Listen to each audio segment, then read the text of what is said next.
आज हम मिलने वाले हैं एक ऐसे खुफिया हीरो से जो हमारी पीठ में छुपा है। तो आखिर क्या राज है जो हमें इतना मजबूत बनाता है? आइए जानते हैं।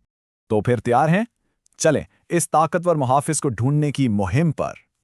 और पता है मजे की बात क्या है, इस हीरो की कहानी बिल्कुल सच्ची साइंस पर मबनी है।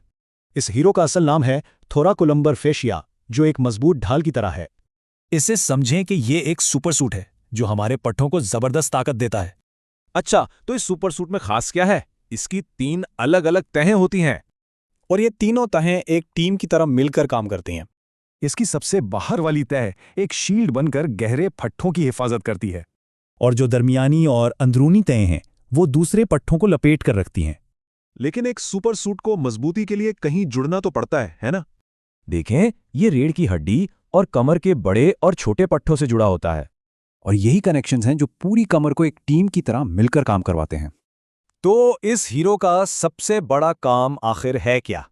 उसका मिशन है रीढ़ की हड्डी की हिफाजत करना और पट्टों को ताकतवर बनाना। जी हाँ, इसी की वजह से हम झुक सकते हैं, मुड़ सकते हैं और सीधा खड़े हो सकते हैं। तो ये है हमारा सच्चा गुमनाम हीरो जो हर लम्हे हमारे जिस्म में काम करता रहता है। अब सोचने की बात यह है कि हमारे जिस्म में ऐसे और कितने खुफिया हीरो होंगे